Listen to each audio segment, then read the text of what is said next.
Start किया जाए।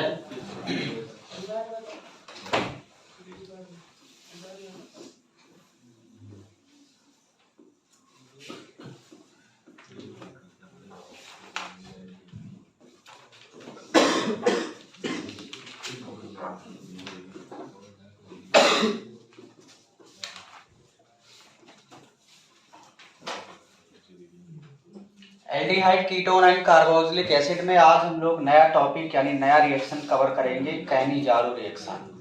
और ये बहुत ज्यादा इंपॉर्टेंट है आपके बोर्ड एग्जाम, जेईई और नीट के लिए। तो हेडिंग लिखिएगा Cannizzaro reaction. Next heading Cannizzaro reaction. Cannizzaro reaction.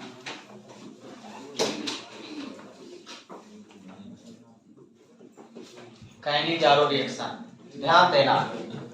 देखो एल्डोल कंडेंसेशन में क्या हम लोग पढ़े थे कि कार्बोनिल कंपाउंड था जिसके पास एटलीस्ट 1 अल्फा हाइड्रोजन था और उसको बेस के प्रेजेंस में रखा गया था। तो पहले बीटा हाइड्रोक्सी कार्बोनिल कंपाउंड दिया था, फिर हीट कर दिया तो alpha beta unsaturated carbonyl compound दिया था। और यहाँ डिफरेंस क्या है दोनों में, यहाँ जो कार्बोनिल कंपाउंड लिए जाएंगे इसके पास कोई भी अल्फा हाइड्रोजन नहीं होना चाहिए।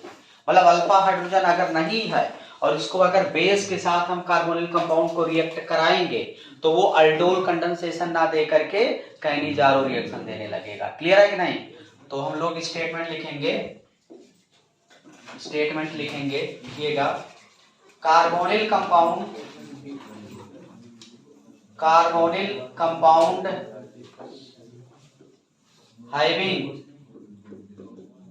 having no alpha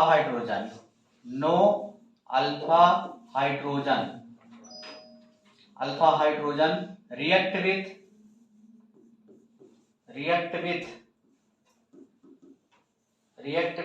base like KOH या NaOH to give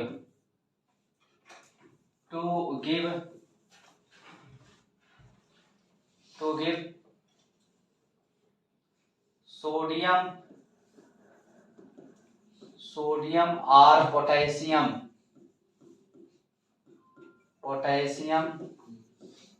salt of carboxylic acid and alcohol.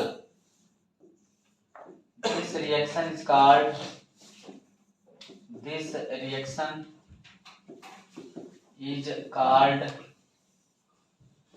कैनी-जारो reaction. इस रिएक्शन को हम लोग कैनी-जारो रिएक्शन बोलते हैं। इसका जो प्रोडक्ट होता है कार्बोक्सिलिक एसिड का सोडियम साल्ट या पोटेशियम साल्ट रहेगा और अल्कोहल, 2 प्रोडक्ट यहाँ बनते हैं। अगर देखा जाए वहां एल्डोल कंडेंसेशन में बॉन्ड बन जाता था, दोनों जो कार्बोनिल कंपाउंड थे दोनों के बीच में बॉन्ड बन करके जुड़ा था, कनेक्ट हुआ था ना। यहाँ दोनों कार्बोनिल कंपाउंड के बीच में कोई कार्बन बॉन्डिंग नहीं होता, ये ध्यान देने वाली बात है। तो पहला स्टेटमेंट और फिर हम लोग दूसरा स्टेटमेंट भी लिखेंगे, no carbon bond formed between carbonyl compound के बीच में कार्बन के बीच में कोई भी बॉन्डिंग नहीं होता है। इंडिविजुअल दोनों कार्बोनिल कंपाउंड इंडिविजुअल एक एसिड में बदल जाएगा और एक अल्कोहल में बदल जाएगा। वहां एल्डोल कंडेंसेशन में क्या देखा गया था, दोनों आपस में कनेक्ट हुए थे और कनेक्ट होकर के बीटा हाइड्रोक्सी कार्बोनिल कंपाउंड, फिर वाटर निकला, फिर भी कनेक्ट ही रह गए, alpha beta unsaturated carbonyl compound में कन्वर्ट हुए थे। अगला पॉइंट, यहां अगर ध्यान दिया जाए बच्चों, यहां तो ये डिस्प्रोपोर्शनेशन रिएक्शन का एग्जांपल है। डिस्प्रोपोर्शनेशन रिएक्शन का मतलब क्या होता है, ऐसा रिएक्शन जिसका ऑक्सीडेशन और रिडक्शन दोनों एक साथ हो। मतलब ऑटो ऑक्सीडेशन रिडक्शन अगर हो रहा तो उसी को बोलते हैं डिस्प्रोपोर्शनेशन रिएक्शन। तो देखिए इसको हम और बोल सकते हैं, it is example of it is a example of disproportionation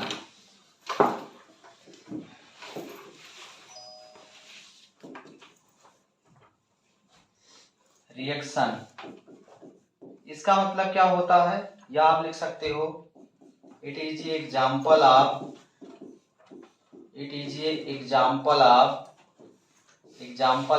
auto oxidation and reduction reaction. Auto oxidation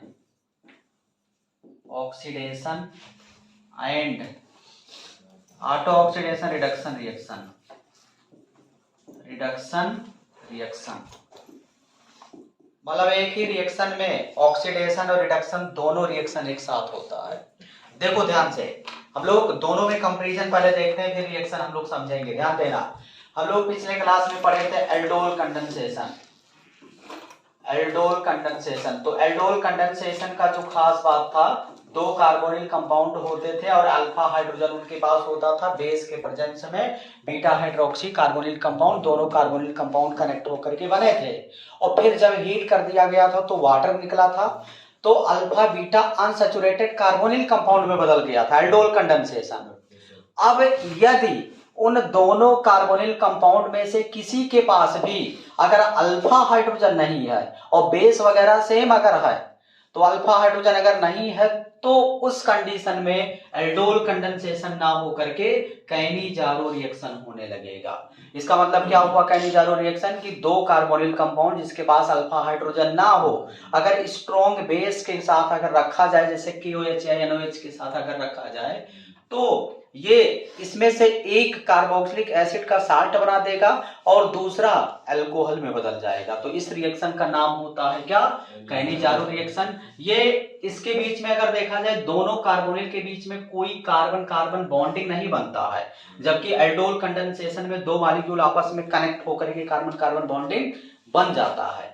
अगर देखा जाए तो ये डिसप्रोपोर्शनेशन रिएक्शन का एग्जांपल होता है। इसका मतलब क्या है, इसका मतलब ये हुआ कि एक कार्बोनिल कंपाउंड का ऑक्सीडेशन और दूसरे का रिडक्शन होता है, मतलब ये ऑटो ऑक्सीडेशन रिडक्शन का एग्जांपल होता है। जैसे ध्यान दीजिए, जैसे हम लोग एग्जांपल देखते हैं, अगर ले लिया जाए HC double bond O and H और HC double bond O and H, ये दोनों आपके फॉर्मेल्डिहाइड हैं। दोनों क्या हैं, फॉर्मेल्डिहाइड, यानी इसी को मेथनल भी बोलते हैं। क्या बोलते हैं, मेथनल। अगर इसको हम लोग बेस के प्रेजेंस में रख देते हैं, बेस के प्रेजेंस में अगर रखेंगे, तो एक जो फॉर्मेल्डिहाइड है वो बदल जाएगा ऐसे COO नेगेटिव, और यहां मान लेते हैं NaOH है तो यहां सोडियम लग जाएगा, और KOH है तो पोटेशियम लग जाएगा। और दूसरा जो है मेथनल, वो बदल जाएगा CH3OH में। तो ये देखिए साल्ट ऑफ कार्बोक्सिलिक एसिड में बदला, कार्बोक्सिलिक एसिड, और दूसरा बदल गया किसमें, अल्कोहल में। पहला साल्ट ऑफ कार्बोक्सिलिक एसिड में बदला और दूसरा किसमें कन्वर्ट हो गया, अल्कोहल। देखिए first salt of carboxylic acid, दूसरा किसमें बदला, अल्कोहल। अब देखो ये कैसे बदल रहा है, इसका मैकेनिज्म ध्यान दीजिए सब लोग। इसका मैकेनिज्म, अगर इसके हम लोग मैकेनिज्म की बात करें तो देखिए ये आपका कार्बोनिल कंपाउंड है और इसके पास है क्या, बेस है ना, OH नेगेटिव। अच्छा, OH नेगेटिव के अंदर टेंडेंसी है H प्लस को ट्रैप करने का ना, ये अल्फा हाइड्रोजन खींचना चाह रहा है, वो अल्फा हाइड्रोजन है ही नहीं, ये अल्फा हाइड्रोजन चाह रहा है, अल्फा हाइड्रोजन है ही नहीं, तो इसके पास क्या ऑप्शन बचा, इसके ऑप्शन ये बचा कि यहाँ देखिए इलेक्ट्रॉन डेंसिटी कम है, क्योंकि डिफरेंट एटम के बीच में मल्टीपल बॉन्ड है ना, तो इलेक्ट्रॉन डेंसिटी कम। अगर अल्फा हाइड्रोजन मिल जाता तब तो हाइड्रोजन को ट्रैप कर लेता और नेगेटिव न्यूक्लियोफाइल बना लेता, एल्डोल कंडेंसेशन जैसा होने लगता। लेकिन यहाँ अल्फा हाइड्रोजन है ही नहीं, तो ये OH नेगेटिव इसके कार्बोनिल पर अटैक करेगा, ये वाला बॉन्ड ऐसे टूट जाएगा। तो इधर ऑक्सीजन के साइड में अगर देखा जाए पार्शियल नेगेटिव और यहाँ पार्शियल पॉजिटिव, और ये नेगेटिव वाला ऐसे कनेक्ट हुआ तो बन जाएगा ऐसे HC, यहाँ O नेगेटिव और सिंगल बॉन्ड ऐसे हाइड्रोजन और सिंगल बॉन्ड ऐसे OH ऐसे। क्लियर है कि नहीं? अब अगर देखा जाए ये रिएक्शन होने के बाद यहाँ आप ध्यान दीजिएगा अब नॉर्मल टाइप का हाइड्राइड ट्रांसफर यहाँ होता है। ध्यान देना बहुत इंपॉर्टेंट बात है। देखिएगा बच्चों, अगर देखा जाए ऑक्सीजन पर नेगेटिव चार्ज, ऑक्सीजन पर लोन पेयर, रिपल्सन ज्यादा हो रहा है कि नहीं, और यहाँ हाइड्रोजन है, यहाँ हाइड्रोजन है, यानी दोनों में रिपल्सन तो हो रहा है। अगर देखा जाए आपको हमेशा ये दिखता है कि कार्बन और हाइड्रोजन के बीच की इलेक्ट्रोनेगेटिविटी ज्यादा होता है। किसका ज्यादा होगा? कार्बन का। तो ये बॉन्ड जो टूटना चाहिए कार्बन की तरफ टूटना चाहिए, मतलब ये वाला अगर हम बॉन्ड ब्रेक करें तो रूल के हिसाब से देखा जाए तो कार्बन की तरफ ब्रेक होना चाहिए, क्योंकि कार्बन की इलेक्ट्रोनेगेटिविटी ज्यादा है। तो कार्बन की तरफ ये वाला बॉन्ड जब तोड़ेंगे तो इधर हो जाएगा नेगेटिव। पहले से दो दो एटम नेगेटिव रख करके अपना रिपल्सन ज्यादा है, तो फिर जब नेगेटिव लाएंगे तो अनस्टेबल हो जाएगा। तो इस वजह से यहाँ हाइड्रोजन का जो बॉन्डिंग ब्रेक हो रहा है वो एबनॉर्मल टाइप का बॉन्डिंग ब्रेक हो रहा, मतलब यहाँ इस टाइप का बॉन्ड ब्रेक हो रहा है, यहाँ से H निगेटिव निकलेगा। तो H निगेटिव यहाँ से जब निकला ऐसे H निगेटिव यहाँ निकला और H निगेटिव यहाँ से हाइड्राइड जैसे ही निकला ये कन्वर्ट हो जाएगा कैसे? देखिए इसको मैं इधर लिख रहा हूं थोड़ा सा, दूसरा मॉलिक्यूल इधर लिख दे। यहां से क्या निकला? H निगेटिव निकला और दूसरा मॉलिक्यूल है फॉर्मेल्डिहाइड ना। तो जैसे ही H निगेटिव निकला यहां हो जाएगा प्लस, और जैसे प्लस हुआ नेगेटिव पॉजिटिव में क्या होगा? बॉन्ड बन लेगा। तो ऐसे बनाएगा, देखना HC डबल बॉन्ड O और यहाँ OH, और ये जो हाइड्राइड निकला था ये इससे कनेक्ट हो जाएगा, फिर ये वाला बॉन्ड ऐसे ब्रेक हो जाएगा। हाइड्राइड मतलब नेगेटिव चार्ज, मतलब अगर देखा जाए इलेक्ट्रॉन डेंसिटी ज्यादा है ना, तो यहाँ इलेक्ट्रॉन डेंसिटी कम था तो ये इसके कार्बन पर अटैक किया। तो ये कैसे बदलेगा? देखना ध्यान से बच्चों, कार्बन से दो हाइड्रोजन पहले से जुड़े, एक हाइड्रोजन और आ गया तो क्या लिख सकते हैं? CH3 लिख सकते हैं कि नहीं, और सिंगल बॉन्ड O पर ऐसे नेगेटिव चार्ज ना, मतलब दूसरा फॉर्मेल्डिहाइड CH3O नेगेटिव में बदल गया हाइड्राइड को अपने तरफ अट्रैक्ट करके, और एक वाला एसिड की तरफ शिफ्ट हो रहा है। अगर देखा जाए ये एसिड है ना, ये एसिड है कि नहीं, तो एसिड है तो H+ अपना देना पसंद करेगा ना। तो H+ यहां से निकला, पहले H+ निकलेगा और फिर जैसे यहां से H+ निकला ये नेगेटिव वाला उसको खींच लेगा, क्योंकि इन दोनों में अगर देखा जाए ये ज्यादा एसिडिक है और ये कम एसिडिक है ना। ये क्यों कम एसिडिक है? क्योंकि ये प्लस आई ग्रुप रखा हुआ है, ये H+ नहीं देना चाहेगा, सोचेगा H+ आगे जाए न्यूट्रल हो जाए। तो ये लेस एसिडिक है, ये मोर एसिडिक है, तो जो ज्यादा एसिडिक होते हैं वो H+ अपने पास नहीं रख सकते हैं, तो ये H+ देगा और ये H+ ये मेथॉक्साइड आयन अपना खींच लेगा, तो इस पर चल जाएगा ऐसे, देखना HC डबल बॉन्ड O और यहां हो जाएगा नेगेटिव और प्लस कन्वर्ट हो जाएगा CH3 और OH।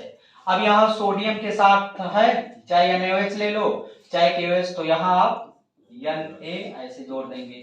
तो यही क्या है? Sodium, sodium salt of carboxylic acid, carboxylic acid, ये पहला बना, और दूसरा क्या बन गया? अल्कोहल। तो यही जो रिएक्शन है ये क्या है? Cannizzaro reaction. ये क्या है? Cannizzaro reaction. देखो जेई में आया हुआ है एक सवाल, ध्यान देना, कैनिजारो रिएक्शन में अगर देखा जाए सबसे स्लोएस्ट स्टेप कौन है, मतलब सबसे स्लो स्टेप कौन है, तो देखिए यही एबनॉर्मल टाइप का ब्रेकिंग हो रहा है ना, यहाँ एबनॉर्मल तरीके का ब्रेकिंग हो रहा। तो जब एबनॉर्मल होता तो फास्ट नहीं होता है, बहुत सोच समझ करके स्टेबिलिटी के आधार पर फायदा नुकसान सब चेक करके तब वो प्रोसेस होता है। तो इसलिए ये जो हाइड्राइड का ट्रांसफर है, यहाँ क्या हो रहा? हाइड्राइड ट्रांसफर हो रहा है, हाइड्राइड ट्रांसफर। हाइड्राइड ट्रांसफर कैसा प्रोसेस है? स्लो प्रोसेस है और यही रेट डिटरमाइनिंग स्टेप भी मान जाएगा, क्योंकि आपको पता है केमिकल काइनेटिक्स वाले चैप्टर में जो स्टेप स्लो होता है वही रेट डिटरमाइनिंग स्टेप मानते हैं। तो यही हाइड्राइड ट्रांसफर जो शिफ्टिंग हो रहा, हाइड्राइड का शिफ्टिंग एक कार्बन से दूसरे कार्बोनिल पर, यही हो जाएगा क्या, रेट डिटरमाइनिंग स्टेप हो जाएगा। मतलब अगर देखा जाए इस रिएक्शन का स्पीड डिपेंड करेगा किस पर, इसी स्टेप पर। जितना हाइड्राइड तेजी से एक जगह से दूसरी जगह शिफ्ट होगा, रेट ऑफ रिएक्शन उसका बढ़ जाएगा। तो ये पूरा ओवरऑल था मैकेनिज्म ऑफ कैनिजारो रिएक्शन। ठीक है, नोट करो फिर आगे बढ़े।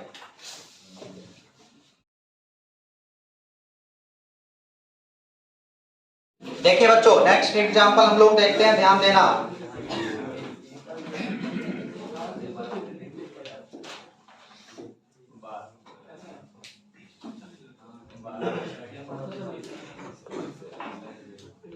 देखिए बच्चों, जैसे ये है आपका बेंजल्डिहाइड, ये आपका बेंजल्डिहाइड है, C double bond and H लगा हुआ है। इसके दो मॉलिक्यूल हम लोग लेते हैं। अब आपको डिसाइड करना है कि ये एल्डोल कंडेंसेशन है कि कैनिजारो रिएक्शन है। OH नेगेटिव के साथ रखा है। एल्डोल है कि कैनिजारो? कैनिजारो। कैसे पता चला? यहाँ अल्फा हाइड्रोजन इक्वल टू 0, यहाँ अल्फा हाइड्रोजन इक्वल टू 0। ये मेन फंक्शनल ग्रुप है और इससे जो कार्बन जुड़ा है यही अल्फा कार्बन है और इसके पास कोई अल्फा हाइड्रोजन है ही नहीं, बैलेंस ही पूरा कंप्लीट है ना। तो ये कैनिजारो रिएक्शन है। अब तुम्हें करना क्या है, ट्रिक समझो ध्यान से। यहां अगर देखा जाए सेम दोनों का एल्डिहाइड एल्डिहाइड सेम है, तो तुम्हें किसी एक का ऑक्सीडेशन करा देना है। एक का ऑक्सीडेशन कर दो और दूसरे का क्या कर देना है, रिडक्शन कर देना है। दूसरे का रिडक्शन कर दो, तो इसका जब ऑक्सीडेशन करेंगे तो बदल जाएगा किसमें, CHO बदलता है किसमें ऑक्सीडेशन के बाद, COOH में। अरे CHO किसे बदलेगा, COH में ना। और CHO का अगर हम रिडक्शन कर दें तो किसे बदलेगा, अल्कोहल में यार, CH2OH। तो एक बन गया एसिड और एक बन गया अल्कोहल। अब यही जो एसिड है यही सोडियम या पोटेशियम लगा दोगे तो साल्ट ऑफ कार्बोक्सिलिक एसिड बन गया प्रोडक्ट। या यही भी अगर छोड़ देंगे तभी आपका सही माना जाएगा। ठीक है, अगर एकदम 100% एक्यूरेसी चाहिए तो यहां हम इसको ऐसे लिख सकते हैं, साल्ट ऑफ कार्बोक्सिलिक एसिड, ऐसे ये प्लस ये माइनस ऐसे। ओके, तो अगर सेम है तो एक का ऑक्सीडेशन कर दिया, एक का रिडक्शन कर दिया, सिंपल कैनिजारो रिएक्शन हो गया। क्लियर? लेकिन ध्यान देना, ये तो सिंपल हो गया सब, लेकिन अगर ऐसा तुम्हारे सामने आ जाए, देखना बच्चों, ऐसा अगर तुम्हारे सामने आ जाए, एक है एरोमेटिक एल्डिहाइड और दूसरा है एलिफैटिक एल्डिहाइड, देखना ध्यान से ऐसे, और ये OH नेगेटिव के प्रेजेंस में रखा है, तो बताओ कैनिजारो की एल्डोल, कैनिजारो, क्योंकि अल्फा हाइड्रोजन है नहीं, ये तो कंफर्म है ना। इसके पास भी अल्फा हाइड्रोजन, मतलब क्या, ये पूरा फंक्शनल ग्रुप से जुड़ा कार्बन से अगर हाइड्रोजन कनेक्टेड है तभी अल्फा हाइड्रोजन माना जाएगा। मतलब जो फंक्शनल ग्रुप है ये, इससे जस्ट जुड़ा कार्बन अल्फा कार्बन, तो अल्फा कार्बन ही नहीं है यहाँ, तो अल्फा हाइड्रोजन क्या होगा, यहाँ अल्फा कार्बन तो है बट ये वैलेंसी सेटिस्फाइड अल्फा हाइड्रोजन इसके पास नहीं है ना।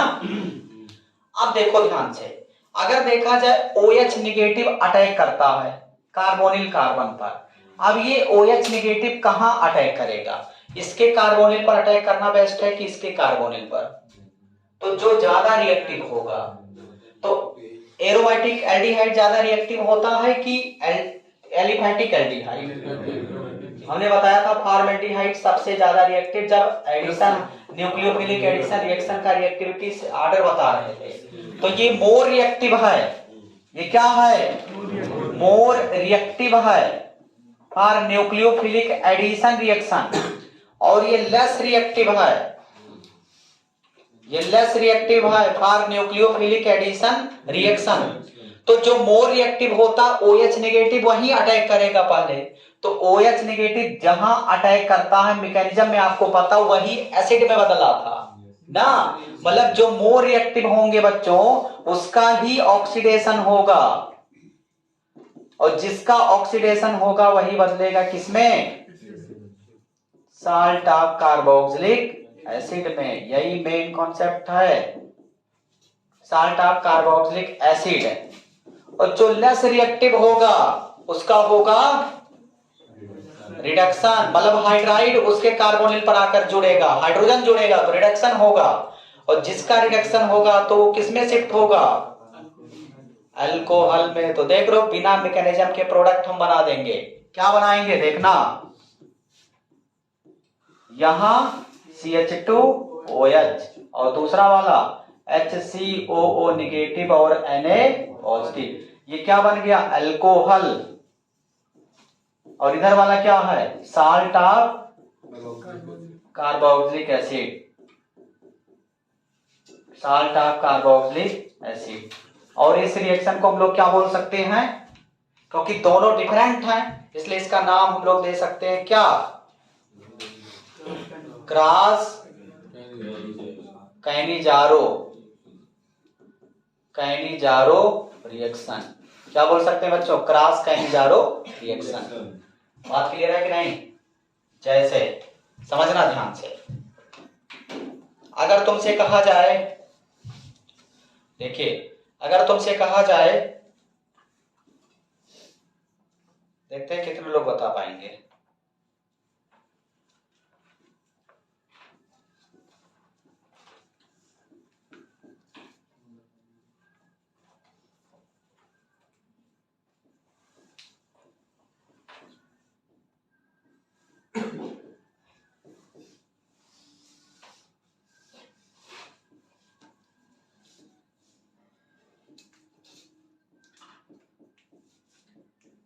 कैसा रिएक्शन है? कैनिजारो है कि अल्डोल? कैसे पता चला? यहाँ कितने अल्फा हाइड्रोजन है? इधर 0। देखो ये मेन फंक्शनल ग्रुप, इससे जस्ट जुड़ा कार्बन अल्फा कार्बन, इससे कोई हाइड्रोजन नहीं कनेक्ट है, तो अल्फा हाइड्रोजन यहाँ 0 और यहाँ भी अल्फा हाइड्रोजन 0। यहां तक कंफर्म। अब हमें पता होना चाहिए कि कैनिजारो में 2 प्रोडक्ट, एक एसिड एक अल्कोहल बनता है। तो जो मोर रिएक्टिव होगा उसी का ऑक्सीडेशन होगा वही एसिड में बदलेगा, जो लेस रिएक्टिव होगा उसका रिडक्शन होगा वही अल्कोहल में बदलेगा। तो विदाउट मैकेनिज्म क्या करेंगे? कौन ज्यादा रिएक्टिव है दोनों में? पहला कि दूसरा? अच्छा रिएक्टिविटी ऑर्डर हमने लिखवाया हुआ है कि वही कार्बोनिल कंपाउंड मोर रिएक्टिव होगा जिसके कार्बोनिल कार्बन पर मैग्नीट्यूड ऑफ पॉजिटिव चार्ज ज्यादा होगा। अरे भाई इसके कार्बोनिल कार्बन पर जब ये बॉन्ड ब्रेक होगा तो पार्शियल पॉजिटिव पार्शियल नेगेटिव, और इस बॉन्ड को जब ब्रेक करेंगे तो पार्शियल पॉजिटिव पार्शियल नेगेटिव ऊपर, क्योंकि मोर इलेक्ट्रोनेगेटिव है, और नीचे पार्शियल पॉजिटिव। और ये न्यूक्लियोफाइल नेगेटिव वाला कहां अटैक करेगा? जहां पार्शियल पॉजिटिव ज्यादा देखेगा ना, तो पार्शियल पॉजिटिव इस कार्बन पर ज्यादा होगा कि इस कार्बन पर? इधर ज्यादा है, क्योंकि इधर देखो 3 प्लस आई ग्रुप लगे हैं, और ये तीनों प्लस आई ग्रुप इलेक्ट्रॉन दे करके मैग्नीट्यूड ऑफ पॉजिटिव चार्ज इस कार्बन पर कम कर देंगे। तो चार्ज जब कम होगा तो न्यूक्लियोफाइल यहाँ आएगा क्या? नहीं आएगा।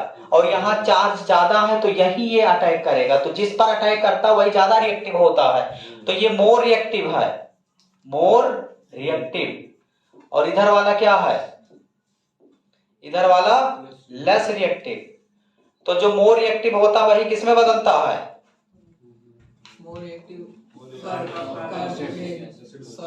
एसिड में ना। तो COO Na बना और प्लस ये नेगेटिव पॉजिटिव लिख सकते हैं, प्लस वो अल्कोहल में बदल जाएगा ना। अच्छा बताओ कीटोन वो है और कीटोन का रिडक्शन करते हैं तो कौन सा अल्कोहल बनता? 1 डिग्री की 2 डिग्री? तो 2 डिग्री अल्कोहल ऐसे बन जाएगा बस। देखिए ये 2 डिग्री अल्कोहल बन गया, ये अल्कोहल है और ये साल्ट ऑफ कार्बोक्सिलिक एसिड है, salt of carboxylic acid, salt of carboxylic acid. Clear है कि नहीं? तो देखो तुरंत प्रोडक्ट बना, डिफरेंट है कि नहीं? तो इसलिए किसका एग्जांपल हो गया? क्रॉस कैनिजारो रिएक्शन का एग्जांपल। तो ये तीनों एग्जांपल नोट करो, फिर और एग्जांपल कराते हैं। पीवाईक्यू में आया हुआ है सवाल, देखो बेंजीन है और इससे कनेक्ट है कार्बन डबल बॉन्ड ऑक्सीजन और सिंगल बॉन्ड CHO, और फिर रखा हुआ है ऐसे OH नेगेटिव। कह रहा है क्या प्रोडक्ट बनेगा? तो देखिए आप ध्यान से अगर देखिए, एक ही मॉलिक्यूल के अंदर दो दो फंक्शनल ग्रुप आ चुका है ना, इसका मतलब इंट्रा मॉलिक्यूलर तो भाई फिक्स हो गया। अब एल्डोल है कि कैनिजारो है?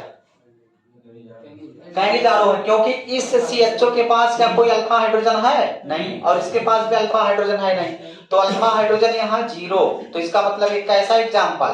कैनिजारो रिएक्शन ना। अच्छा अब सेकंड स्टेप में आ जाओ, ये कीटो ज्यादा रिएक्टिव है कि CHO ज्यादा रिएक्टिव है? कीटो ज्यादा रिएक्टिव है कि CHO? अरे यार एल्डिहाइड ज्यादा रिएक्टिव होता है, यही तो हम लोग पढ़े हैं, क्योंकि इधर अगर देखा जाए कॉन्जुगेशन में रहेगा, ये तुरंत न्यूट्रलाइज कर देगा प्लस चार्ज को, तो यहाँ नहीं OH आकर के अटैक कर पाएगा। ये ज्यादा मैग्नीट्यूड चार्ज रहेगा क्योंकि कॉन्जुगेशन वगैरह में है नहीं, तो ये जाकर के इस पर जल्दी से अटैक करेगा। तो अगर देखा जाए न्यूक्लियोफाइल मतलब OH निगेटिव अभी बेस के जैसा नहीं बिहेव करेगा, ये किस तरीके से बिहेव कर रहा है? एज ए न्यूक्लियोफाइल, क्योंकि H+ पाएगा ही नहीं, अगर H+ खींच लेता तब तो बेस बन जाता, पा ही नहीं रहा है, तो अब इसको कैसे बिहेव करना पड़ रहा है? न्यूक्लियोफाइल। जैसे मान लिया कोई टीचर है, उसके अंदर पढ़ाने वाली टेंडेंसी है, तो बच्चा सामने बैठेगा तभी तो टीचर जैसा होगा वो, और बच्चे नहीं है तो दूसरा कोई बिजनेस करने लगेगा तो उसका चेंज हो जाएगा सिस्टम। समझ रहे हो कि नहीं? तो ये यही कंडीशन है। तो अब ये कैसा है? न्यूक्लियोफाइल, ये क्या करेगा? इस पर अटैक किया और ये वाला बॉन्ड ऐसे ब्रेक कर देंगे, तो क्या होगा बोलो? इधर पार्शियल नेगेटिव हुआ था, इधर पार्शियल पॉजिटिव, और ये ला करके कनेक्ट हुआ तो ऐसे बना, देखिएगा ध्यान से, ऐसे यहां C double bond O single bond C, यहां O पर नेगेटिव, यहां हाइड्रोजन और यहां ऐसे OH ना। अब क्या करेंगे? यहां से हाइड्राइड आयन का ट्रांसफर होगा, एबनॉर्मल तरीके से बॉन्ड ब्रेक होगा, ये वाला बॉन्ड टूटा ना, और ये वाला बॉन्ड टूट करके यही हाइड्राइड, ये वाला बॉन्ड टूट करके H नेगेटिव इस पर अटैक कर देगा। समझ रहे हो कि नहीं? तो जब ये वाला बॉन्ड टूटेगा तो इधर नेगेटिव इधर पॉजिटिव, और जैसे प्लस हुआ डबल बॉन्ड बना और ये H नेगेटिव, ये वाला बॉन्ड ब्रेक होगा, इससे कनेक्ट होगा O नेगेटिव इधर, तो ये ऐसे बन जाएगा। देखिए ऐसे CO पर हो चुका है नेगेटिव, यहां हो गया CH ना, और single bond C double bond O और यहां ऐसे OH, यहां हाइड्राइड आयन का शिफ्टिंग हो रहा है, H नेगेटिव यहां शिफ्ट हो रहे हैं। अब अगर देखा जाए ये एसिड है ना, तो क्या करेगा? H+ दिया तो H+ पहले निकला और फिर ये आकर के यहां जुड़ गया, तो आपका प्रोडक्ट ये बन गया। देखिए CH पर OH और सिंगल बॉन्ड COO नेगेटिव और Na पॉजिटिव, तो देखो साल्ट ऑफ कार्बोक्सिलिक एसिड और फिर अल्कोहल दोनों एक ही में बन गया ना। ये क्या था? ये कीटोन था, और कीटोन है क्या? लेस रिएक्टिव, और जो लेस रिएक्टिव होता है वो किसमें बदलता है? अल्कोहल में। ये क्या था? एल्डिहाइड, ये मोर रिएक्टिव था ना, और जो मोर रिएक्टिव होते हैं किसमें उनका क्या होगा? ऑक्सीडेशन, और वो किसमें बदलते हैं? एसिड या साल्ट ऑफ कार्बोक्सिलिक एसिड ना। तो इस रिएक्शन का नाम क्या हो जाएगा बच्चों? Intra molecular Cannizzaro reaction, intra molecular Cannizzaro reaction. बात समझ में आया कि नहीं, बोलो, नोट कर लो। इसी के साथ आपका ये टॉपिक समाप्त हुआ। अब एल्डिहाइड कीटोन में दो टॉपिक बचे हैं, एक ऑक्सीडेशन जिसमें टॉलिन टेस्ट और फेलिंग टेस्ट आपको बताया जाएगा, और एक इलेक्ट्रोफिलिक सब्स्टिट्यूशन रिएक्शन, तो उसको हम लोग आगे कवर करेंगे। ठीक है, ओके, बंद कर दो।